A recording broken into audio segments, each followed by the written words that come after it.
तो हम बात करते हैं यार नंबर सिस्टम की।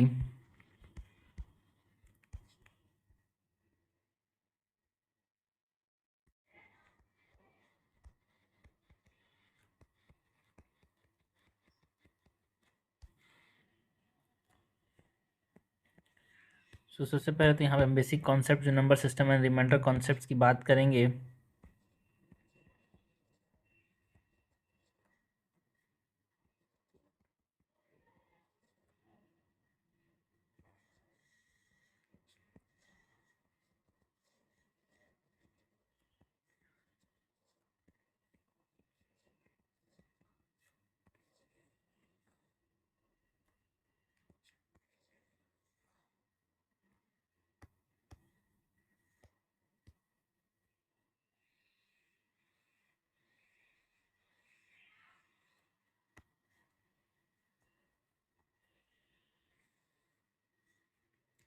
पहला जो है यहाँ पे हम बात करेंगे factors, divisibility and unit digits की।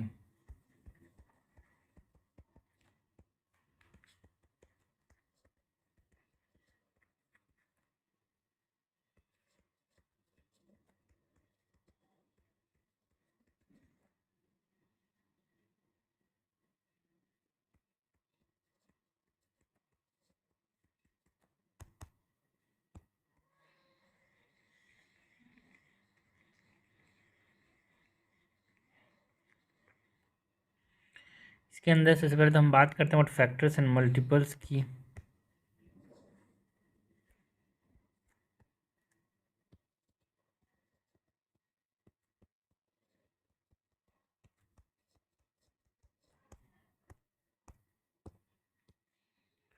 फैक्टर्स एंड मल्टीपल्स के अंदर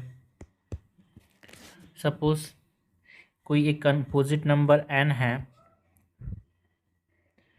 सच दैट ये n का हम रिप्रेजेंट कर सकते हैं a की पावर x इंटू बी की पावर y इंटू सी की पावर z की फॉर्म में इसको रिप्रेजेंट कर सकते हैं। और यहाँ पे ये a b एंड c जो है वो प्राइम नंबर्स हैं, एंड जो ये x y एंड z हैं दे आर नेचुरल नंबर्स।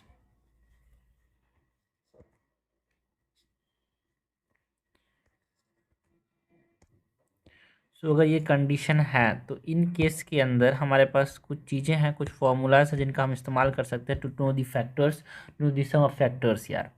तो यहाँ पे number of factors of n कितने होंगे, कितने फैक्टर्स होंगे, number of factors of n, ये जो एन एक कंपोजिट नंबर है उसके फैक्टर्स कितने होंगे यार, x+1 इंटू y+1, ऐसे करते करते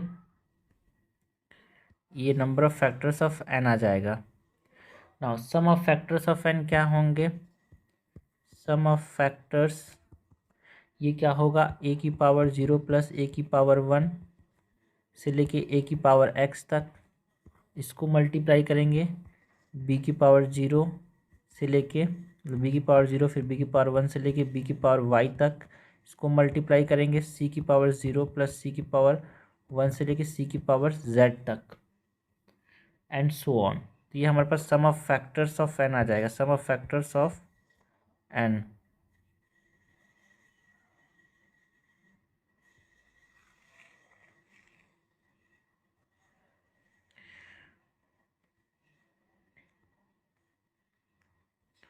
नाउ सम ऑफ फैक्टर्स के बाद अगर प्रोडक्ट ऑफ फैक्टर्स हमसे पूछा जाए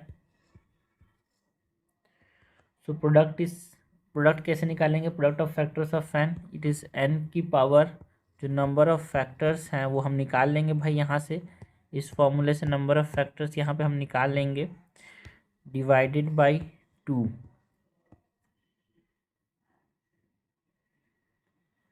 ये प्रोडक्ट आ जाएगा। And number of prime factors क्या होंगे यहाँ पे, सिंपल सी बात है ए बी सी, तो ये प्राइम फैक्टर्स ही हैं यार यहाँ पे।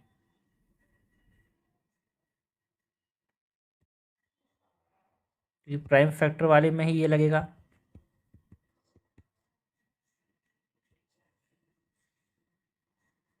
ठीक है। A b c prime factor होना चाहिए and x y z are natural numbers, तभी यहाँ पे ये फॉर्मूला लगेगा यार, जब क्वेश्चंस करेंगे तो और भी क्लियर होगा ये चीज़। तो हमने फैक्टर्स एंड मल्टीपल्स की बात की। नेक्स्ट यहाँ पर हम बात करें इवन एंड ऑड फैक्टर्स की।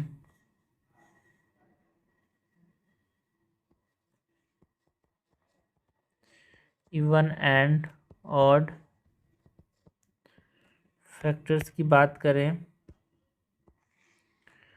So even and odd factors में अगर यहाँ पे कोई n एक नंबर है जिसको हम रिप्रेजेंट कर सकते हैं 2 की पावर x इंटू बी की पावर y इंटू सी की पावर z की फॉर्म में अगर रिप्रेजेंट कर सकते हैं, एंड यहाँ पे जो n है ये अगर इवन है और x की वैल्यू मोर देन 0 है, या फिर n अगर ऑड है, n इवन सो x की वैल्यू मोर देन 0 होगी, एंड n अगर ऑड है सो x की वैल्यू जो होगी वो 0 होगी।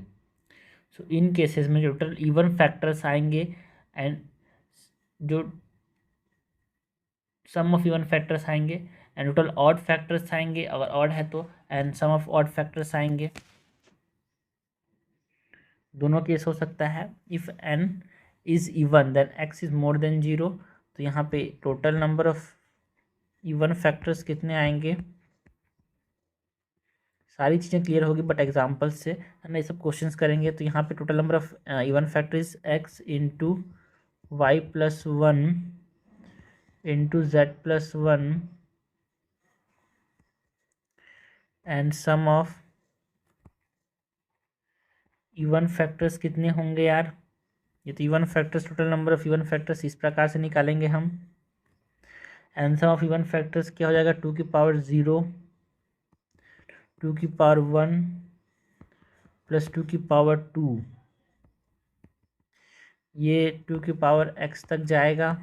सम ऑफ इवन फैक्टर्स में इसको इंटू करेंगे, b की पावर 0 प्लस b की पावर 1 प्लस b की पावर 2 से b की पावर y इंटू सी की पावर 0 प्लस सी की पावर 1 से लेके सी की पावर z तक। तो ये हमारे पास सम ऑफ इवन फैक्टर्स आ जाएंगे।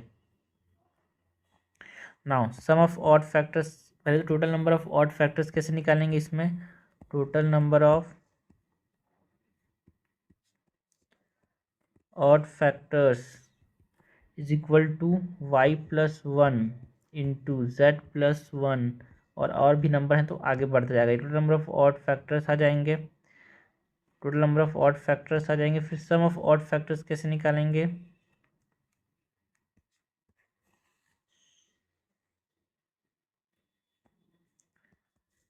सम of odd factors is equal to b की पावर 0 प्लस बी की पावर 1 प्लस बी की पावर 2 से लेके बी की पावर वाई तक, इसको मल्टीप्लाई करेंगे। सी की पावर 0 प्लस सी की पावर 1 प्लस सी की पावर 2 से लेके सी की पावर जेड तक, एंड आगे और भी नंबर्स है तो उसको यहाँ पे मल्टीप्लाई करते जाएंगे, तो ये सम ऑफ ऑड फैक्टर्स आ जाएगा। ठीक है, टोटल नंबर ऑफ फैक्टर्स कैसे निकालेंगे, total number of factors equals to number of even factors plus number of odd factors.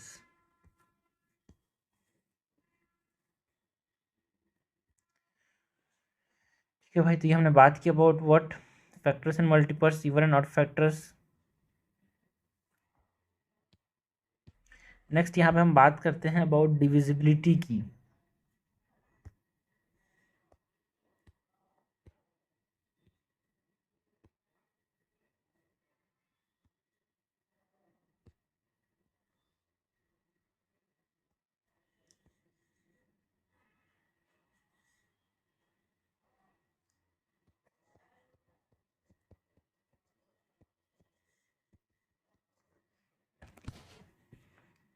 ठीक है, यहाँ पे हम थोड़ा सा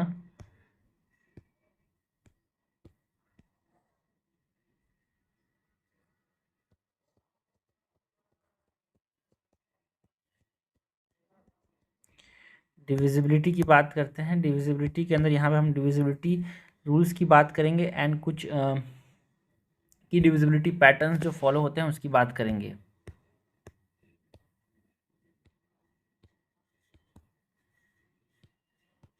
सो डिविजिबिलिटी रूल के अंदर सबसे पहले तो हम बात करेंगे अबाउट टू के डिविजिबिलिटी रूल की। तो यहाँ पे टू का डिविजिबिलिटी रूल क्या होगा भाई, यहाँ पे जो यूनिट डिजिट है वो क्या होना चाहिए, यूनिट डिजिट जो है लास्ट का डिजिट अगर 2 4 है 6 है 8 है या फिर 0 है, ठीक है,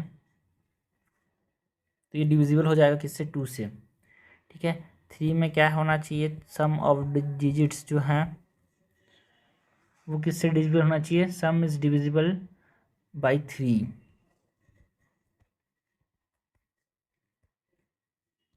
ओके। उसके बाद 4 का डिविजिबिलिटी रूल क्या है कि जो लास्ट 2 डिजिट होना चाहिए वो डिविजिबल बाई 4 होना चाहिए, फिर 0 होना चाहिए। 4 में लास्ट 2 डिजिट्स डिविजिबल बाई 4 और 0 0 होना चाहिए। 5 का डिविजिबिलिटी रूल क्या है, लास्ट डिजिट जो है वो 0 होना चाहिए और 5। 6 का डिविजिबिलिटी रूल क्या है कि दोनों से डिविजिबल होना चाहिए भाई जो डिजिट है, डिविजिबल बाई 2 एंड 3। 7 का डिविजिबिलिटी रूल क्या है, जो डिफरेंस है यहाँ पे, डिफरेंस बिटवीन 7 का डिविजिबिलिटी रूल में क्या है, जो डिफरेंस है between the twice of the last digit, twice of last digit and number formed by remaining digits, वो कितना होना चाहिए, आइदर 0 और मल्टीपल ऑफ 7, लाइक 49 है एग्जाम्पल के तौर पे, सॉरी 121 है। तो इसमें हमने जो डिफरेंस बिटवीन द लास्ट, चलो 49 की बात करें, तो difference between the twice of the last digit, last digit का ट्वाइस मतलब 18 माइनस जो नंबर बचा है दैट इज 4, ये 14 हो रहा है। ये जो डिफरेंस है वो कितना होना चाहिए, 0 होना चाहिए या फिर मल्टीपल ऑफ 7 होना चाहिए। तो यहाँ पे 14 विच इज 7 ऑफ मल्टीपल मतलब 49 इज डिविजिबल बाई 7 यार। फिर 8 की डिविजिबिलिटी रूल की बात करें तो last 3 digit is divisible by 8 और 3 0 होना चाहिए।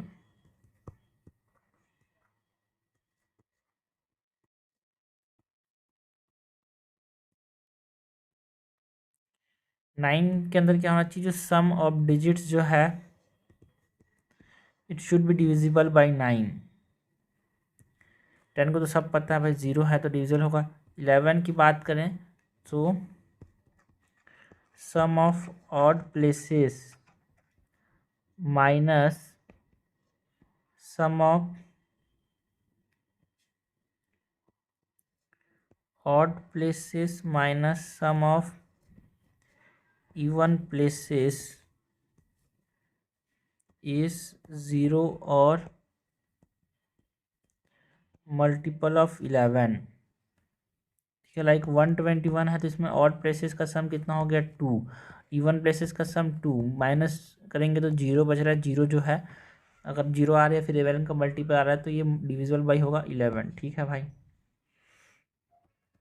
ना 12 में डिविजिबिलिटी रूल क्या है, इट इज़ अगर जो number it is divisible by both 3 and 4 तो वो नंबर भी डिविजिबल हो जाएगा 12 से। तो हमने बात की वो डिविजिबिलिटी रूल की। 12 तक का डिविजिबिलिटी रूल आपको पता ही होना चाहिए यार। नेक्स्ट हम बात करते हैं यार यहाँ पे जो की डिविजिबिलिटी पैटर्न हमको फॉलो होता है, जहाँ पे आपको बिना कुछ करे आप आंसर निकाल सकते हो।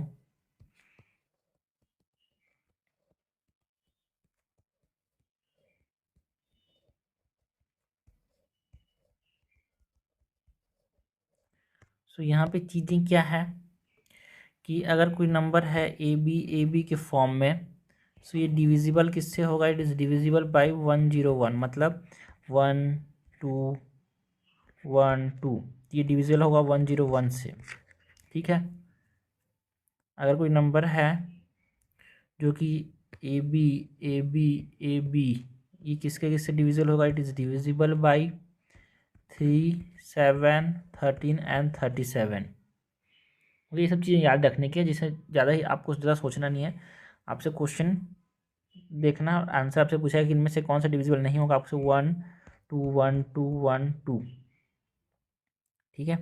ये नंबर दिया गया, ये आपसे बोला गया 3 दे दिया, 7 दे दिया, 8 दे दिया और 13 दे दिया, इनमें से किसके ज़्यादा डिविजिबल नहीं होगा? तो 8 से डिविजिबल नहीं होगा, ये आपको पूछा जाता है इस तरह से।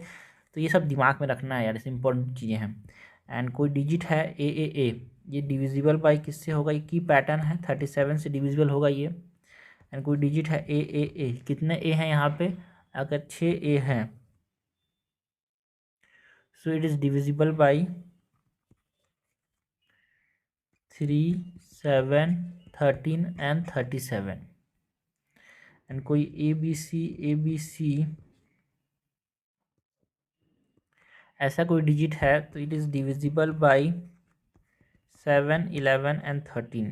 लाइक 1 2 3 1 2 3, ये 7, 11 एंड 23 से डिविजिबल होगा यार, ठीक है। एंड अगर 5 consecutive integer,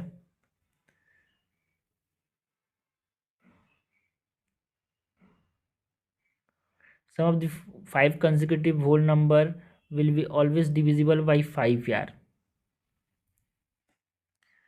5 consecutive whole numbers या फिर इंटीजर्स की बात करें, it is divisible by 5। 5 consecutive integer का जो सम होगा, it is divisible by 5। And जो प्रोडक्ट है of any 3 consecutive natural number is divisible by 8। Suppose करो कोई नेचुरल नंबर है 2 इंटू 3 इंटू 5, ये कंसेक्यूटिव नेचुरल नंबर है, तो क्या ये डिविजिबल होगा? 2 5 10, 10 3 जा, एनी 3 कंसेक्यूटिव नेचुरल नंबर, ठीक है। सपोज करो कंसेक्यूटिव नेचुरल नंबर में हम 2 3 एंड 4, तो ये 3 कंसेक्यूटिव नेचुरल नंबर होंगे, क्या डिविजिबल होगा ये 8 से? हाँ बिल्कुल। सो 3 कंसेक्यूटिव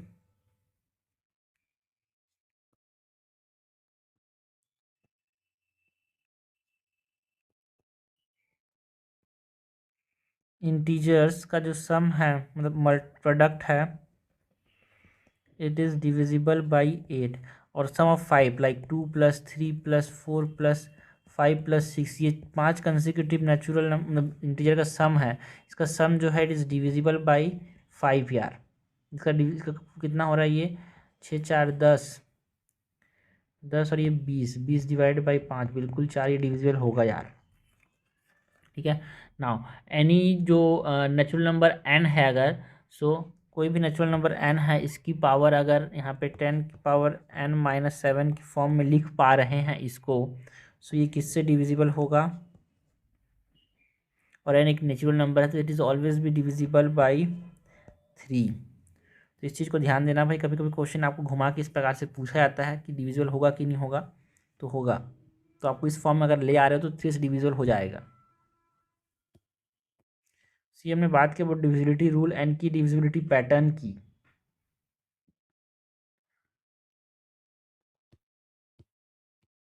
नेक्स्ट जो हम चीज़ की बात करेंगे नंबर सिस्टम में, it is about the cyclicity and unit digit.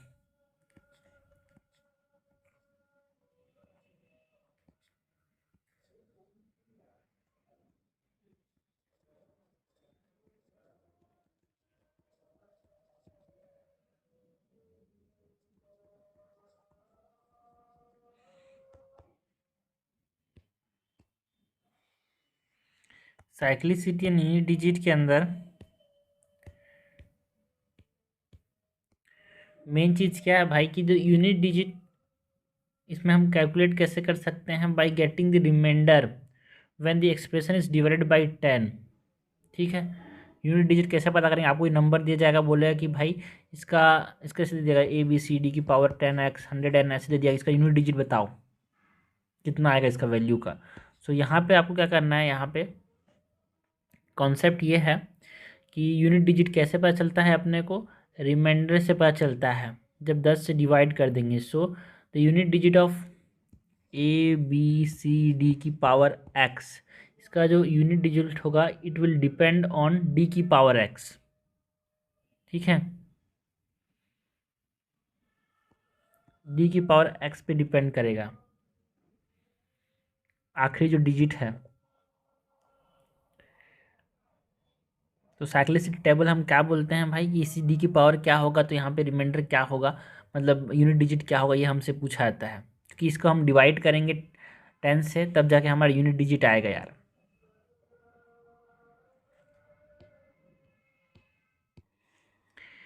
सो यहाँ पे डी की वैल्यूज़ देखेंगे और एक्स की वैल्यूज़ जो है डिफरेंट वैल्यू, इफ़ एक्स की वैल्यू,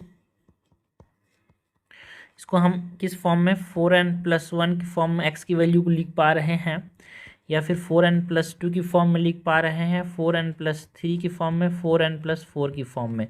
तो अगर डी की वैल्यू 0 है ना, और इसको 0 की वैल्यू की पावर यहाँ पे हम कुछ भी रखें तो आंसर जो है, मतलब जो यूनिट डिजिट होगा वो 0 ही आएगा। अगर 1 है तो इसकी पावर कुछ भी रखो तो यूनिट डिजिट 1 ही आएगा।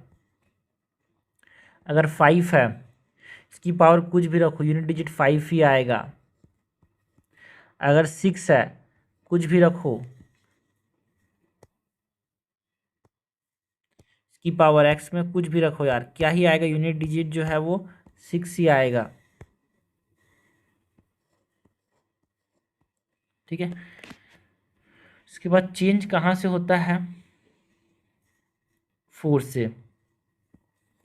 सो 4 में अगर 4 की पावर, ठीक है, यहाँ पे आखिरी डिजिट 4 है और 4 की पावर कोई लिखा हुआ है, कोई ऐसा डिजिट है, सपोज करो 4 की पावर यहाँ पे 5 है कुछ, ठीक है, तो उसकी जो पावर है उसको हम यहाँ पे लिख पा रहे हैं 4n+1 की फॉर्म में, जिसमें यहाँ पे 4+1 हो जाएगा, n की वैल्यू 1 हो जा रही है, तो इसको हम ये लिख पा रहे हैं। तो इसके जो यूनिट डिजिट होगा उसमें कितना होगा, 4 ही होगा, और उसको हम 4n+2 की फॉर्म में लिख रहे हैं, तो यहाँ पे यूनिट डिजिट में 6 होगा, एंड 4n+3 ऑड है तो यहाँ पे 4 ही होगा, इवन है तो 6 होगा। ये कॉन्सेप्ट है। उसके बाद 9 की बात करें तो 9 में अगर ऑड है तो 9 ही होगा, इवन है तो 1 होगा यूनिट डिजिट। 2 की बात करें तो अगर 4n+1 की फॉर्म में लिख पा रहे हैं तो यूनिट डिजिट 2 होगा, 4n+2 की फॉर्म में लिख पा रहे हैं तो यूनिट डिजिट 4 होगा, 4n+3 की फॉर्म में लिख पा रहे हैं तो 8 होगा, एंड 4n+4 की फॉर्म में लिख पा रहे हैं, जैसे यहाँ पे कोई 2 1 3 1 2, आखिरी में 2 है, इसकी पावर 5 8 3 2, ऐसा कुछ भी दे दिया। ठीक है, तो यहाँ पे इस 2 की पावर 8 3 3 1 पे डिपेंड कर रहा है हमारे पास यूनिट डिजिट। तो अगर इस नंबर को हम 4n+1 की फॉर्म में लिख ले रहे हैं तो इसका यूनिट डिजिट कितना आएगा, 2 आएगा। अगर इस नंबर को हम अगर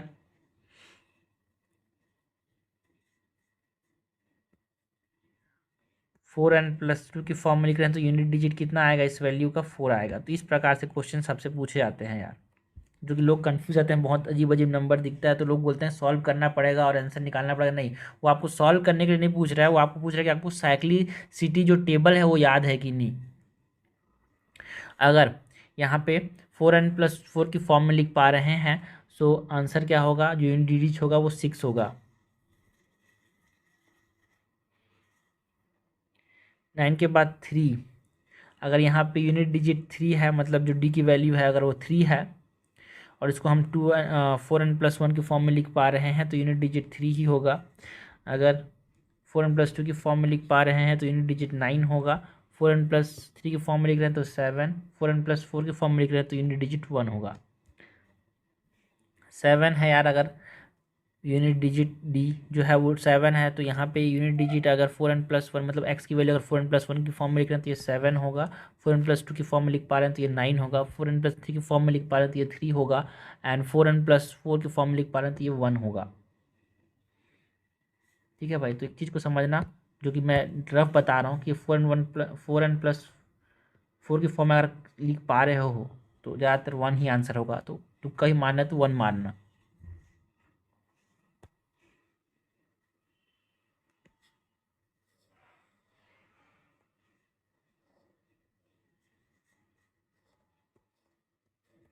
नेक्स्ट अगर यहाँ पे 8 है डी की वैल्यू, सो उसको हम 4n+1 की फॉर्म में लिख पा रहे हैं तो 8 आएगा हमारे पास यूनिट डिजिट।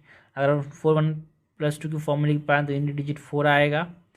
4n+3 तो 2 आएगा। 4n+4 की फॉर्म में लिख पा रहे हैं तो यूनिट डिजिट 6 आएगा। तो ये साइक्लिसिटी टेबल है यार, जो कि हमको याद होना चाहिए। इससे बहुत सारे क्वेश्चंस आपको बिना सॉल्व किए आंसर होंगे। और सबसे ज़्यादा जो क्वेश्चन जो कंफ्यूज हो जाते हैं लोग, नंबर सिस्टम में ज़्यादा क्वेश्चन आते हैं वो साइक्लिसिटी के ऊपर आते हैं, और लोग उसी को डर जाते हैं कि भाई इतना बड़ा नंबर है कैसे सॉल्व करेंगे। भाई वो आपको सॉल्व करने के बाद रिमाइंडर नहीं पूछ रहा है, जो कॉन्सेप्ट है वो आपको पता है कि नहीं, ये पूछ रहा है कि भाई कोई भी नंबर हो, 1 2 3 4 5 6 10 नंबर क्यों ना हो, 100 नंबर क्यों ना हो, इसके पावर को यहाँ पे मेन, यहाँ पे इसका पावर में 83 93 कुछ भी लिखा हो, उसको आप इस फॉर्म में रिप्रेजेंट करो। उसके बाद ये डाटा आपको यूनिट डिजिट पता होना चाहिए, है ना, यूनिट डिजिट का कैसा कॉन्सेप्ट है ये पता होना चाहिए, डाटा का आंसर होना चाहिए। यहाँ पे मेन तो 6 तक 10156, ये तो 6 ही है भाई। 0156 का कुछ भी रहे, आपका आंसर क्या आएगा, सेम ही आएगा। बाकी चेंज यहाँ पे होता है, ज़्यादातर जो क्वेश्चंस होते हैं वो इसी पे आते हैं, बट कुछ क्वेश्चंस यहाँ पे इससे भी आते हैं, तो ये हाँ टफ हो जाते हैं थोड़े से ये, बट ज़्यादातर क्वेश्चंस ये आसान होते हैं। ज़्यादातर आपसे यही पूछेगा, बट उसको देख के जो लोग पता नहीं होता लोग बोलते हैं बहुत मुश्किल होगा। तो आपको ध्यान देना है कि भाई ये चीज़ ज़्यादा पहले पूछी जाती है, बट इसके बाद भी पूछा सकता है, तो आप थोड़ा सा समझना, ये याद रख लेना भाई। बहुत सारे क्वेश्चन यहाँ पे नंबर सिस्टम से आते हैं, साइक्लिसिटी वाले टॉपिक से, तो ये हमारे पास मेन चीज़ है।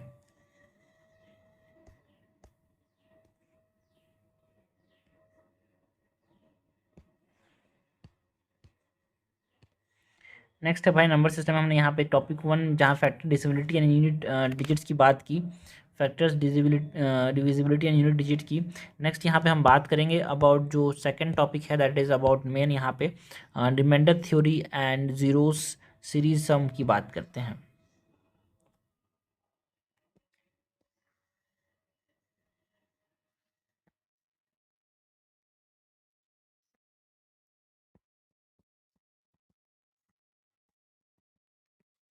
इसमें हम बात करेंगे अबाउट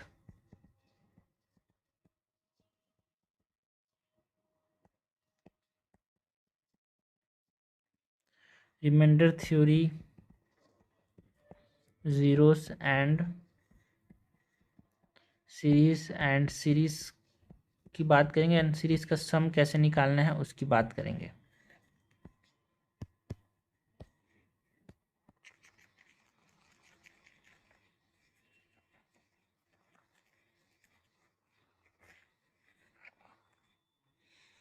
इसमें सबसे पहले तो यहाँ पे हम रिमाइंडर्स की बात करते हैं। रिमाइंडर कैसे निकालना है भाई,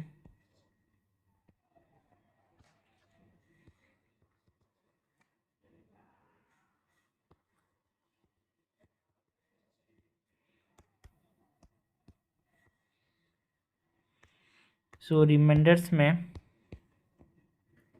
पहले तो अरिथमेटिक जो रूल है उसकी बात करेंगे, फिर जो थ्योरम्स एंड पैटर्न्स हैं उसकी बात करते हैं।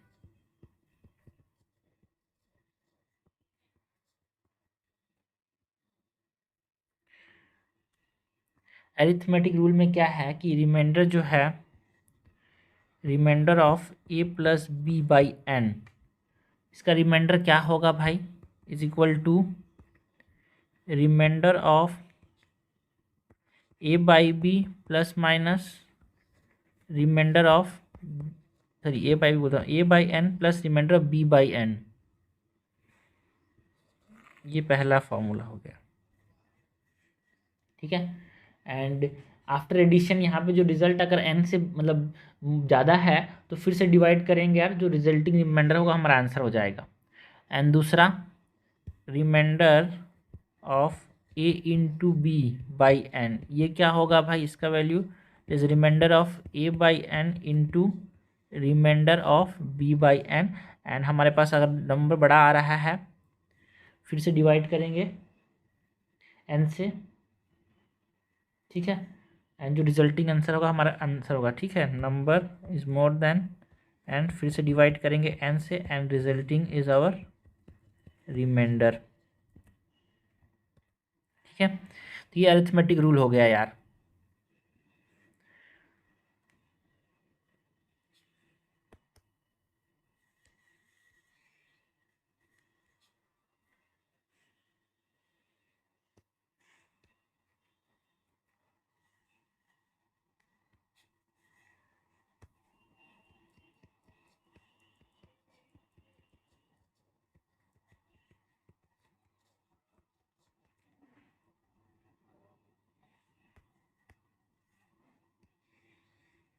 नेक्स्ट यहाँ पर अगर हम बात करें about the theorems and patterns की,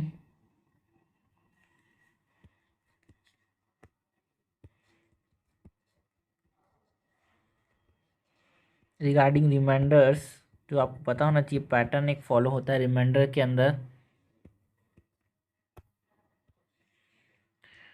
सो यहाँ पे अगर आपसे पूछा जाए ax+1 किसी भी नंबर को इस फॉर्म में अगर हम रिप्रेजेंट कर पा रहे हैं, इसको डिवाइड कर रहे हैं a से, सो इसका रिमाइंडर कितना होगा भाई?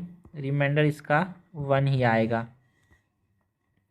अगर कोई ax-1 की पावर, यहाँ पे इसकी पावर n है, इसकी पावर n/a है, इस फॉर्म में किसी भी नंबर को हम रिप्रेजेंट कर पा रहे हैं, सो जो रिमाइंडर होगा वो 1 होगा if n is even, and remainder जो होगा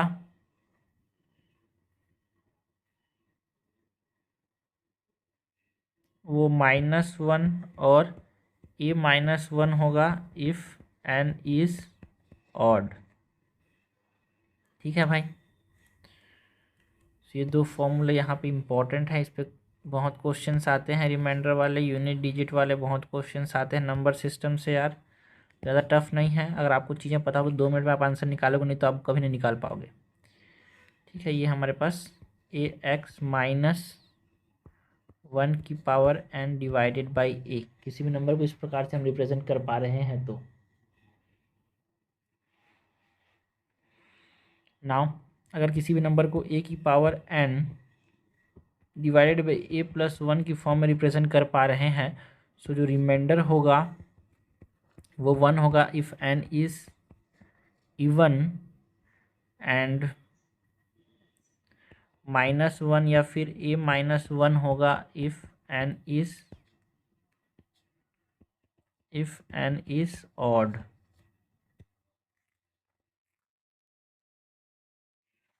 ठीक है भाई, मतलब यहाँ पे रिमाइंडर 1 होगा if n is even, and a होगा if n is odd. Okay,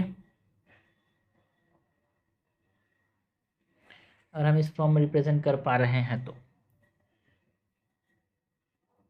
next अगर एक इम्पॉर्टेंट थ्योरम की बात करें, फर्मेट थ्योरम, इस पर भी क्वेश्चन आते हैं। फर्मेट थ्योरम क्या बोलता है?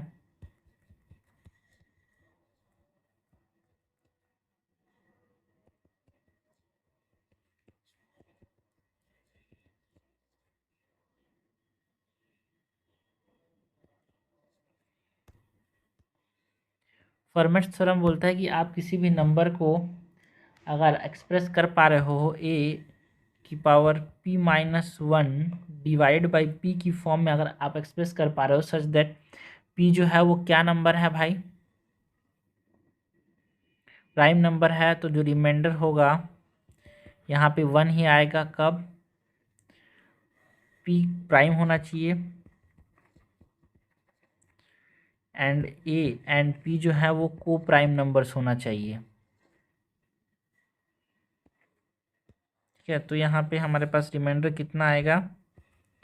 1 आएगा। एंड अगर ग्रुप प्राइम नंबर मतलब क्या होता है भाई? उनका कोई भी कॉमन फैक्टर नहीं होना चाहिए एक से ज़्यादा। ठीक है, लाइक 2 and 5 आर को प्राइम नंबर्स। उसके बाद अगर हम किसी भी एक्सप्रेशन को a की पावर n/p में रिप्रेजेंट कर पा रहे हैं, देन द रिमाइंडर होगा इज ऑब्टेन बाय डिवाइडिंग किसी भी नंबर को a/n की फॉर्म में रिप्रेजेंट कर पा रहे हैं, तो जो रिमाइंडर होगा वो क्या होगा? रिमाइंडर ऑफ a/b की पावर n। ठीक है, ठीक है, आपसे पूछा जाएगा भाई a की पावर 9 3 या फिर b की, ऐसे p दिया हुआ है कुछ। ठीक है, सो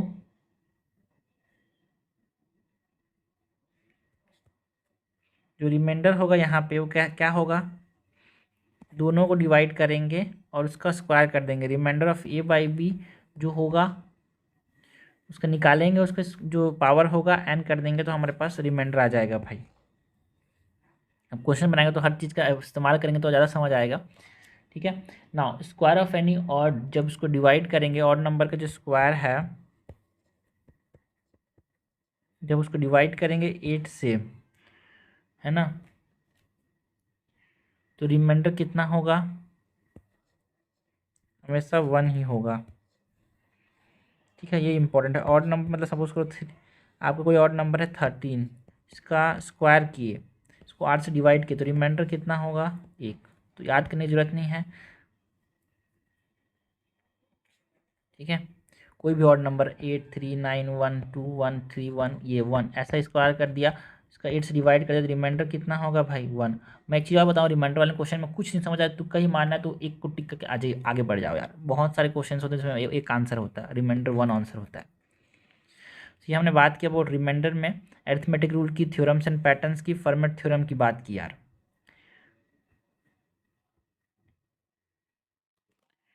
नेक्स्ट अगर हम नंबर ऑफ जीरोस की बात करें,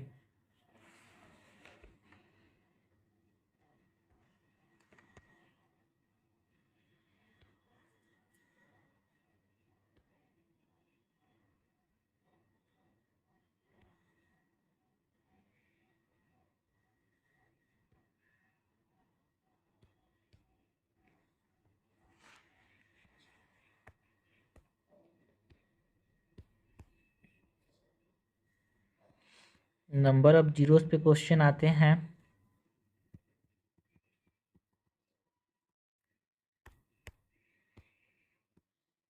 सो नंबर ऑफ जीरोस की बात करें तो यहाँ पे जो कोर प्रिंसिपल है, दो चीज़ें हैं भाई, एक तो कोर प्रिंसिपल है और एक finding zero in n factorial. तो कोर प्रिंसिपल ये है हमारे पास, कोर जो हमारे पास दिमाग में जो चीज़ रखनी है,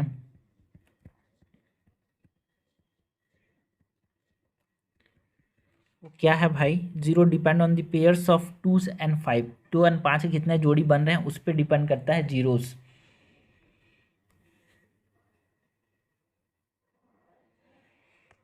कोर प्रिंसिपल क्या है,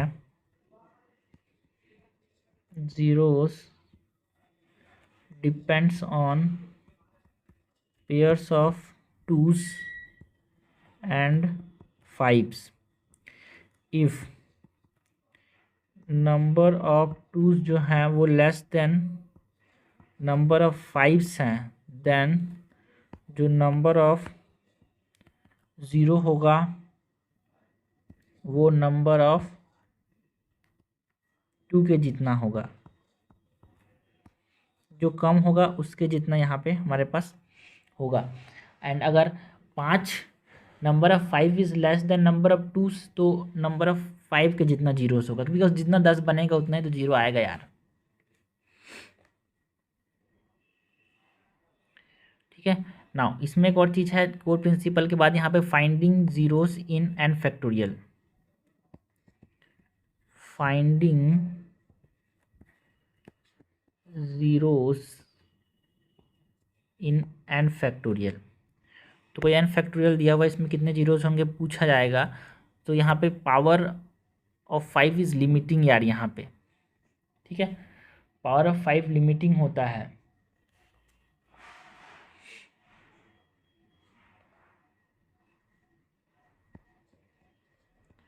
पावर ऑफ 5 इज लिमिटिंग।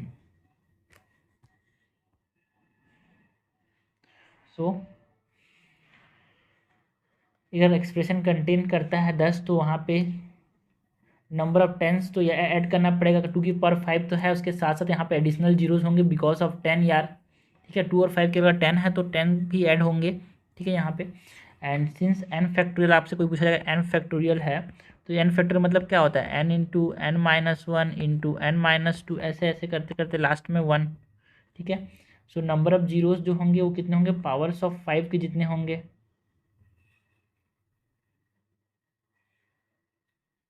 ठीक है, and in case factorial the power of 5 is limiting factor as 5 is more than likely to occur more than 2 यार। यहाँ पे 2 और 5 तो होंगे होंगे, तो 5 जितना होगा वो उतना जीरोस होंगे यहाँ पे। ठीक है, नंबर ऑफ या फिर number of zeros equal to powers of 5।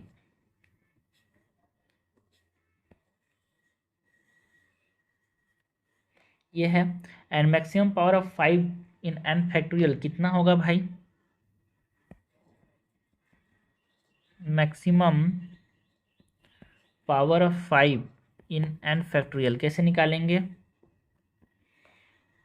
N divided by 5 plus n upon 5 का स्क्वायर प्लस एन अपॉन 5 का क्यूब, ऐसे आगे बढ़ते जाएगा। एंड इंटीजर्स ही होंगे यहाँ पे यार। क्वेश्चन सॉल्व करें तो और समझ आएगा।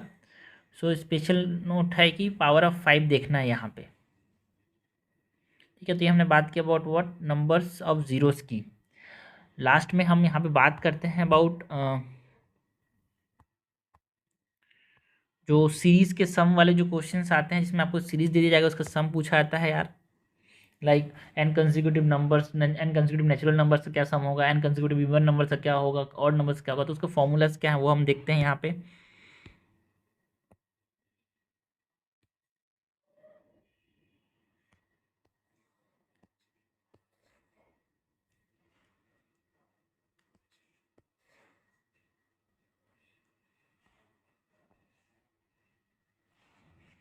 सो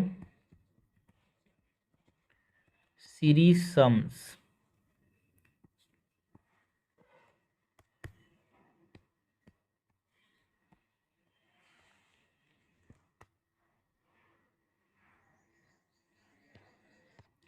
सो सीरीज सम में सबसे पहले तो यहाँ पे हम बात करते हैं यार, है ना, यहाँ पे कंसेक्यूटिव नंबर सम ऑफ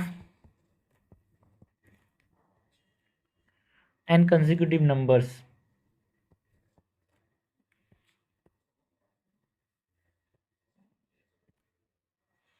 यहाँ पे सम ऑफ स्क्वायर्स की बात करेंगे, एंड यहाँ पे सम ऑफ क्यूब्स की बात करेंगे। सो सम ऑफ एन कंसेक्यूटिव अगर आपसे पूछा जाए नेचुरल नंबर्स क्या होगा, तो जो फॉर्मूला आपको इस्तेमाल करना है that is n into n plus 1/2। ठीक है, 10 कंसेक्यूटिव नेचुरल नंबर्स हैं तो 10 एन की जगह में क्या हो जाएगा 10। Sum of 10 consecutive squares of natural numbers आपसे पूछा जाए तो आपको क्या फॉर्मूला इस्तेमाल करना है, n into n plus 1 into 2n+1 divided by 6। आपसे कोई पूछा जाए sum of cubes of 10 consecutive natural numbers, तो n की वैल्यू 10 हो जाएगी। नेचुरल नंबर्स वाले इसमें फॉर्मूला इस्तेमाल जो करना है आपको, n into n plus 1 upon 2 का होल स्क्वायर। उसके बाद आपसे पूछा है sum of and even numbers, n consecutive even numbers आपसे कोई पूछा जाए क्या होगा। सो आपको फॉर्मूला इस्तेमाल करना है n into n plus 1। N की value suppose 10, 5 n consecutive even numbers का आपको सम पूछे तो n इज़ 5।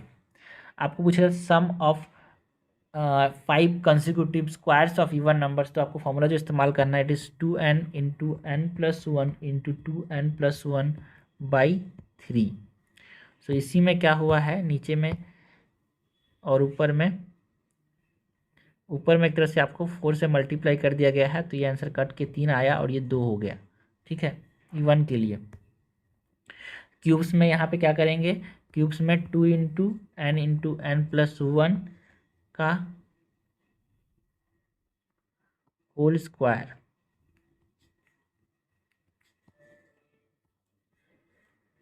इंटू 2। अगर आपसे पूछे sum of n consecutive odd numbers, so n में 10 हो सकता है, 20 भी हो सकता है, तो ये हो जाएगा एन स्क्वायर। आपसे पूछा है sum of n consecutive squares of odd numbers, तो आपको जो फॉर्मूला इस्तेमाल करना है it is n into 2n+1 into 2n-1/3। आपसे पूछा है sum of n cubes of odd numbers, तो आपको जो फॉर्मूला इस्तेमाल करना है it is n square into 2n² - 1। Question solve करते करते फॉर्मूला याद हो जाते हैं यार। ठीक है, तो ये हमने बात की इंपॉर्टेंस इंपॉर्टेंट चीज़ों की ऑफ द नंबर सिस्टम, जिसमें हमने रिमाइंडर्स की बात की, सीरीज सम कैसे निकालना है, नंबर ऑफ जीरोस कैसे निकालना है, रिमाइंडर थ्योरम क्या होता है, कि डिविजिबिलिटी की बात की, डिविजिबिलिटी पैटर्न्स की बात की, साइक्लिसिटी मतलब यूनिट डिजिट्स में क्या होगा वो उसका फॉर्मूला की बात की, उसके पैटर्न की बात की, even and odd factors and multiples की बात की। इन नंबर सिस्टम में सारे सारे इंपॉर्टेंट है, क्वेश्चन बहुत सारे आते हैं नंबर सिस्टम से, और बेसिक चीज़ें ही आती है। अगर आपको पता होगी चीज़ें, आप आसानी से सॉल्व कर लोगे यार।